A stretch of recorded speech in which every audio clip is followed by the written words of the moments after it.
উফ, বাপরে বাপ, কি গরম রে বাবা, পুরো চাঁদি ফাটা গরম। বাড়ি থেকে বেরোতে বেরোতে হাত পা একেবারে ঘেমে যাচ্ছে। এই কে কে কে কে আরে আরে ছাড় ছাড় বলছি, ছাড় ছাড়। আরে চল চল এবার পালাই চল। ছাড়, কি মুশকিল, এবার আমি কোথায় যাব?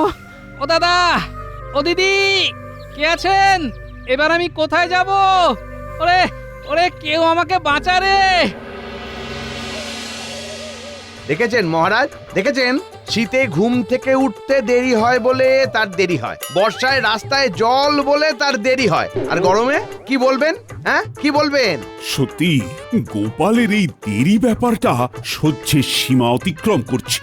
রাজকোষের অবস্থা শূন্য, আর সেই বিষয়ে একটা জরুরি আলোচনার প্রয়োজন। কিন্তু আপনি তো কোনোদিন সেটা বুঝতেই পারেন না। গোপাল যেন আপনার মানে কি হৃৎপিণ্ড। হ্যাঁ, এই পথে ঘাটে কোনো না কোনো সমস্যা হতেই পারে, তার জন্য আমাদের এই সমালোচনা না করে অন্য ব্যাপারে মনোনিবেশ করা উচিত। না না বিজ্ঞানী, আজকের পরে হয় আমি থাকবো নইলে গোপাল থাকবে।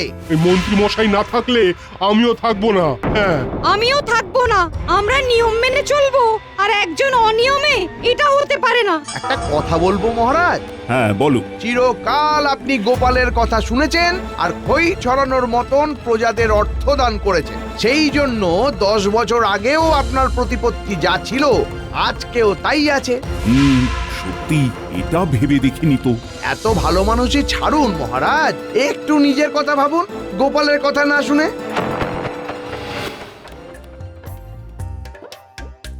ভাগ্যিস আমি তোমার গলা চিনি। ধন্যবাদ ভোলা, ধন্যবাদ। এক্ষুনি রাজসভায় যেতে হবে। প্রণাম মহারাজ। না না না, আর প্রণাম করতে হবে না, এখান থেকে বেরিয়ে যাও। এ কি মহারাজ, একটু দেরি হয়েছে বলে আপনি এরকম করে তাড়িয়ে দিচ্ছেন? হ্যাঁ দিচ্ছি, তোমার কারণে রাজসভার সবাই চলে যাবে সেটা তো হতে পারে না। যাও যাও, অনেক নাটক দেখেছি, আর চাই না, বেরিয়ে যাও।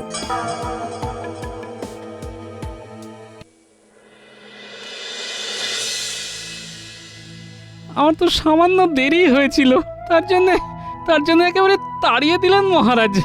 ওহো, আর না কি কানা কেঁদো না তো। রাস্তায় তো শত্রু ভরিয়ে রেখেছো, নইলে এরকম কেউ দিনে দুপুরে চাদর চাপা দিয়ে বেঁধে রাখে? ওসব বাদ দাও, এখন আমি কি করব? আমাদের সংসার কি করে চলবে? শোনো, রাজসভার চাকরি যখন চলে গেছে তখন ওটা নিয়ে চিন্তা ভাবনা করে লাভ নেই, বুঝেছো? ঠিকই বলেছো। তুমি কালকে সকাল থেকে রাজ্যের চাষি ভাইদের সঙ্গে কথা বলো, চাষাবাদে মন দাও গো। বেশ। আমার সত্যি খারাপ লাগছে এটা বলতে যে গোপাল দাদা, তোমাকে আর এই দুঃখের কথা বলতে হবে না। আমরা সবাই গিন্নিমার কাছে শুনেছি এ নিশ্চয়ই ষড়যন্ত্র। কিন্তু এখন আমরা বিপদের মধ্যে দিয়ে কাটাচ্ছি। কাঠফাটা রোদ, বর্ষা আসার সময় হয়ে গেল, এতটুকু জলের চিহ্ন নেই। আমরাই কি করে সংসার চালাবো বুঝতে পারছি না। হ্যাঁ, আরে জল নেই তো জল আসবে, কিন্তু ট্যাঙ্কে বীজ কেনার পয়সা নেই, সেটা গোপাল দাদাকে বলো। কি বলবো বলো তো? কি সমস্যা? আমি নিজেই তোমাদের কাছে সাহায্য চাইতে এলাম, এখন তো দেখছি তোমরা আমার থেকেও কষ্টের মধ্যে আছো।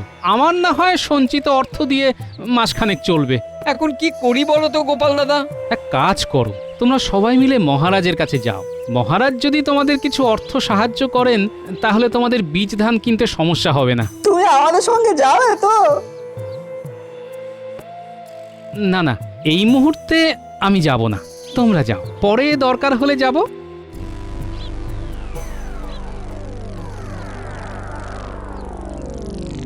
সবই তো শুনলেন মহারাজ, আপনি দয়ালু মানুষ।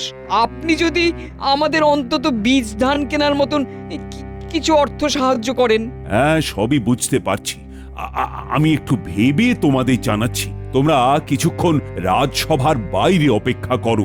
আচ্ছা মহারাজ।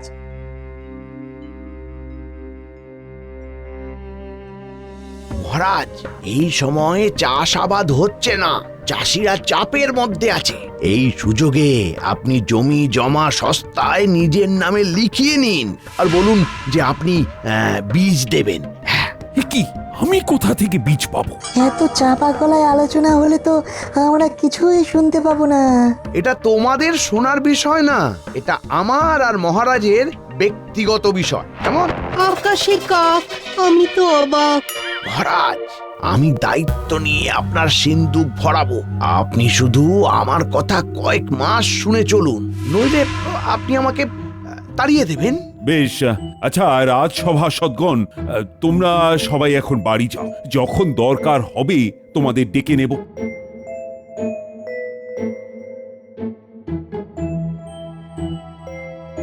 মন্ত্রী, সবাই এলে তুমি কথা বলো। প্রহরী, প্রহরী,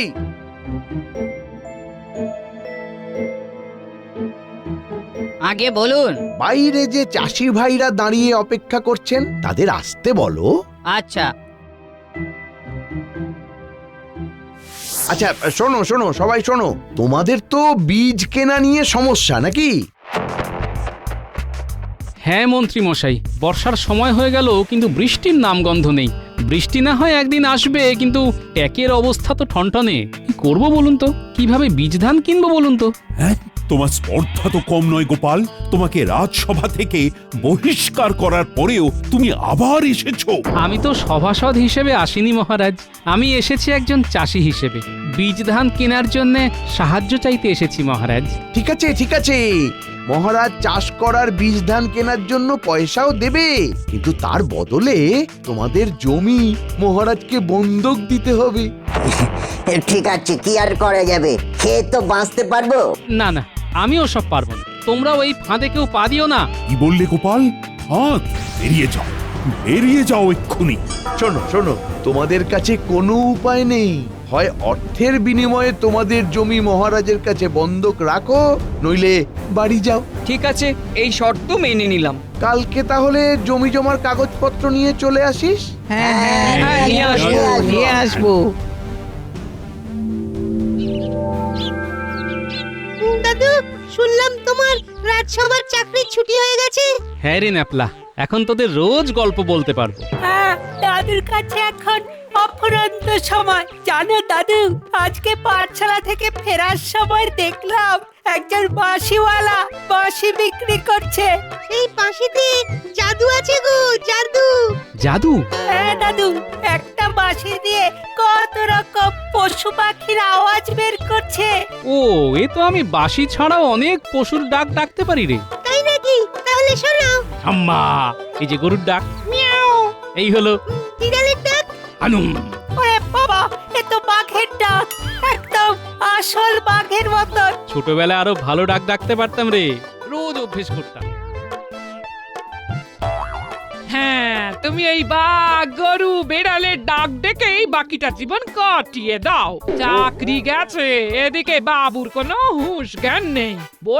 বললাম চাষ করো, তাতে কোনো হেলদোল নেই। হ্যাঁ, ওরে পালা। তা আমি এখন কি করব? মহারাজ এখন মন্ত্রীর কথায় উঠছেন বসছেন। কিন্তু কতদিন আর পায়ের ওপর পা দিয়ে বসে থাকবে বলো তো? কিছু তো একটা কাজকর্ম করো, না হলে আমি এবার সত্যি সত্যি বাপের বাড়ি চলে যাব। এরকম অকর্মণ্য স্বামীর ঘর করতে চাই না আমি। হ্যাঁ। কি বললে তুমি? আমি অকর্মণ্য? হ্যাঁ, ঠিকই বলেছি। তোমাকে যেতে হবে না, আমি চলে যাচ্ছি। আমি হাতে কাজ নিয়ে তবেই বাড়ি ফিরব। ঠিক আছে ঠিক আছে।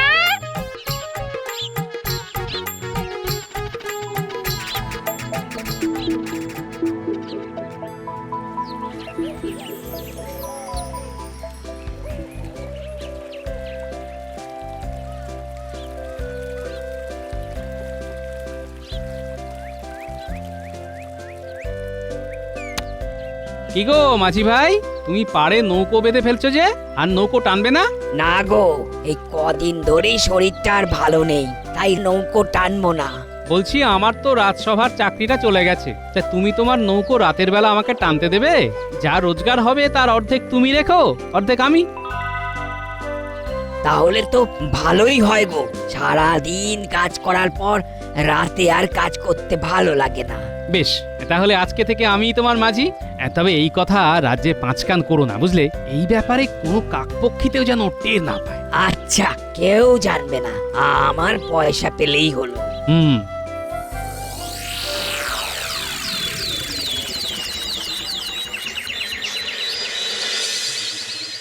যারা যারা তাদের জমি বন্ধক দিচ্ছ, তারা তারা এই কাগজে স্বাক্ষর করো। আমরা তো স্বাক্ষর করতে জানি না। তাহলে আঙুলের টিপ ছাপ দাও। স্বাক্ষরের বালাই তো মিটে গেল মহারাজ। এবার আমাদের অর্থ সাহায্য দিন।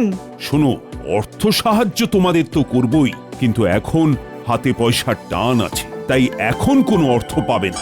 এ কেমন কথা মহারাজ? আরে আমি কি দেব না বলেছি নাকি? 2-1 দিনের মধ্যে বৃষ্টি নামবে, তোমরা মাটি চষার কাজ শুরু করে দাও। বৃষ্টি নামার পরেই আমার কাছ থেকে অর্থ নিয়ে যেও। ধুস, কি বললে? না কিছু না, কিছু না, কিছু না। তাহলে বৃষ্টির পরেই আসবো। দেখুন, আমাদের হাতে কিন্তু তেমন পয়সা নেই যে বীজ ধান কিনবো। আহা, আরে মহারাজকে ভরসা করো না নাকি? বৃষ্টি নামার পরে এসো আর মহারাজের কাছ থেকে অর্থ নিয়ে যেও, কেমন? বেশ।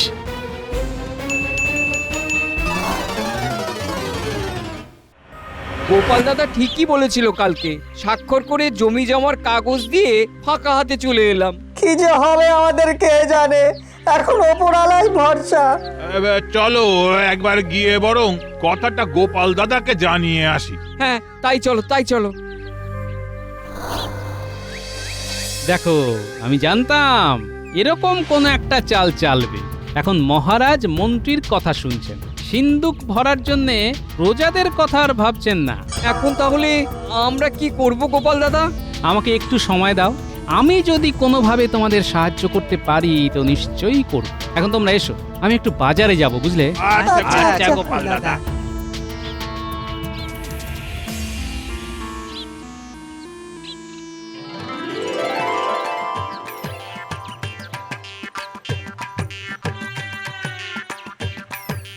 কি গিন্নি, এবার খুশি তো? আমাকে অকর্মণ্য বলছিলে। আরে দূর, আমি কথার কথা বলেছি গো। এ বলেছি নাকি? ঠিক আছে, শোনো, আমি কি কাজ করি সেটা কিন্তু পাঁচকান করো না, নইলে এখানেও ওই কুটিল মন্ত্রী কিছু একটা কারসাজি করে দেবে। না না না না, কাক পক্ষীতেও জানতে পারবে না। তুমি তোমার কাজ চাদর মুড়ি দিয়ে করো। হ্যাঁ, রাতে তো ঘুমাইনি, এখন ঘুমাই, বুঝলে? রান্না হলে ডেকে দিও।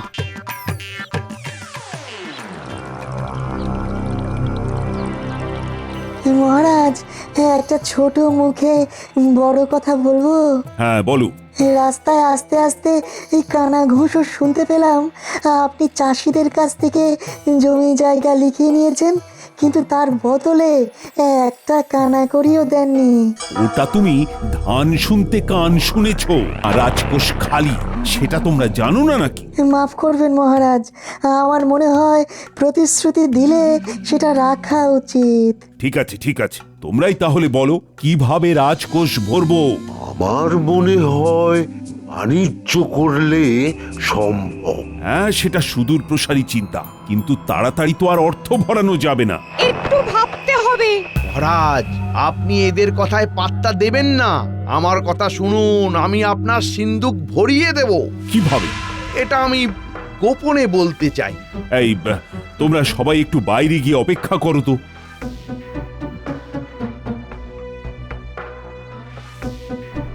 দেখুন, আপনার কাছে তো চাষিদের লিখিয়ে দেওয়া কাগজগুলো আছে। আমাকে দায়িত্ব দিন, আমি ওগুলো নদীর ওপারে শহরের এক বড় ব্যবসাদারের কাছে বেচে দিয়ে আসব। আমাকে শুধু 20 ভাগ অর্থ দেবেন, আর আপনি 80 ভাগ অর্থ দিয়ে সিন্দুক ভরাবেন। গরিব চাষিদের ব্যাপার আপনি নিজে বুঝে নেবেন যে কতটা দিলে ওরা বীজ ধান কিনতে পারবে। কিন্তু আর কোনো কিন্তু না মহারাজ, যা বললাম সেটাই করুন। অনেক দিন তো হতে চললো, আর দেরি করা চলবে না। অনেক তো প্রজাদের কথা ভেবেছেন, এবার একটু নিজের কথা ভাবুন। বেশ, তোমার উপরই দায়িত্ব থাকলো, আমি আর চাপ নিতে পারছি না।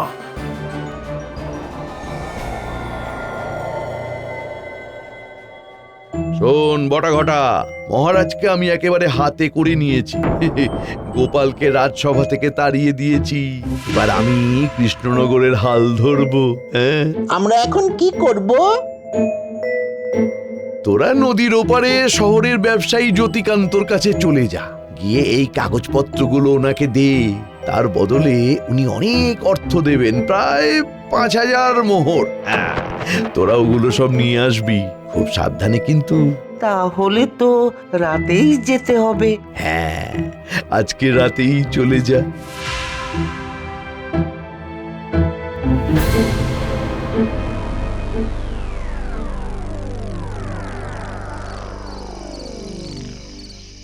ও মাঝি ভাই, ওপারে যাবে নাকি? আরে আরে, এ তো বোটা ঘটা। হ্যাঁ, যাবা বলেই তো বসে আছি। আমরা একটু ওই শহরের দিকে যাব।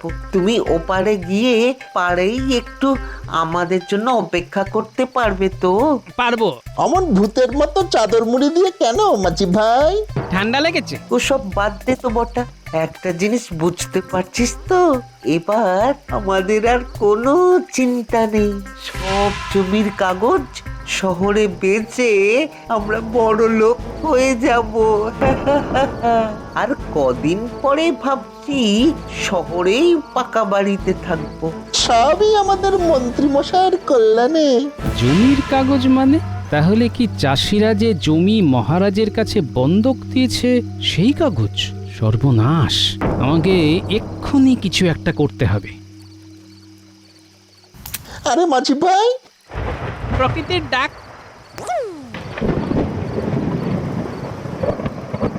কি জ্বালা বলতো ঘটা। ঠিকই বলেছিস, ভাবলাম চট করে যাব আর চট করে ট্যাগ গরম করে আসবো, সে ঘুরে পালি হয়ে গেল। এবার বেটাদের ভয় দেখাবো, বাঘের ভয়। ওরে বটা, বটা বাঘ। ওরে ঘটা, পালা পালা পালা। বেটা, গরিব চাষিদের জমি শহরে বেচে দেবে?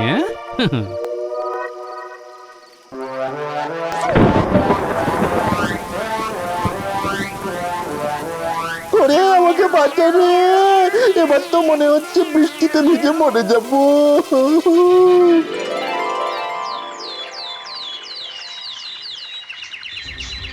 শোনো, এই হলো তোমাদের জমির কাগজ। অনেক কষ্টে কায়দা করে এগুলো পেয়েছি, বুঝলে? বলতে পারো অনেকটা ভগবানের আশীর্বাদ আর উপস্থিত বুদ্ধির জোরে। কিন্তু এখন তো এই কাগজের থেকেও আমাদের চাষ করার জন্য বীজ ধান পাওয়া বেশি জরুরি গোপাল দাদা। সেই জন্যই তো আমি তোমাদের একটা বুদ্ধি দিচ্ছি। তোমরা এক্ষুনি রাজসভায় চলে যাও, আর গিয়ে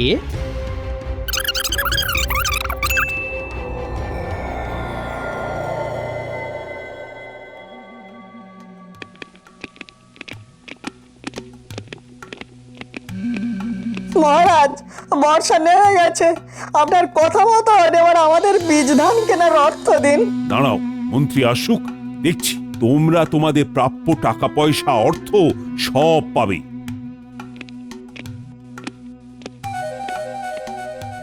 মন্ত্রী, এদের প্রাপ্য অর্থ দিয়ে দাও তো। মহারাজ, সর্বনাশ হয়ে গেছে। মানে কিভাবে? আমি বটা ঘটাকে দায়িত্ব দিয়েছিলাম যে ওই জমির কাগজ নিয়ে যেতে, তারপর ওদের প্রথমে বাঘ আক্রমণ করে আর ওরা ভয়ে পালায়। কি? ছি ছি ছি মন্ত্রী, তোমার মুখ চেয়ে আমি তোমাকে দায়িত্ব দিলাম। আমি কি করব মহারাজ? মহারাজ, আপনার কথা মতন বৃষ্টি পড়লে আপনি বলেছিলেন আমাদের বীজ ধান কেনার অর্থ দেবেন। হ্যাঁ, আমাদের হয় অর্থ দিন, নইলে আমাদের জমির কাগজ ফেরত দিন। হ্যাঁ, নইলে আমরা আন্দোলন করব। জমির কাগজ চুরি হয়ে গেছে। ছি ছি ছি মহারাজ, আপনি একজন দায়িত্ববান রাজা, আপনার হাত থেকে কি করে জমির কাগজ চুরি হয়? দায়িত্ব তো মন্ত্রীকে দিয়েছিলাম, ও বলেছিল শহরে এক বড় ব্যবসায়ীর কাছে তোমাদের জমি বেচলে অনেক অর্থ দেবে। আমি ওর কথায় না না না, আমরা কোনো কথা শুনতে চাই না। আমাদের জমির কাগজ ফেরত চাই। কি জ্বালা, সবাই পালাও। আপনি কোথায় পালাচ্ছেন? আপনার কথা শুনে মহারাজ আমাকে রাজসভা থেকে তাড়িয়েছে। চাষিদের এত বড় সর্বনাশ করেছে। চাষি ভাইরা, রাজ সম্পত্তির ক্ষতি না করে তোমাদের মনের রাগ মন্ত্রীর উপর দেখাও, কিন্তু কেউ ওনাকে মারবে না। ঠিক বলেছো।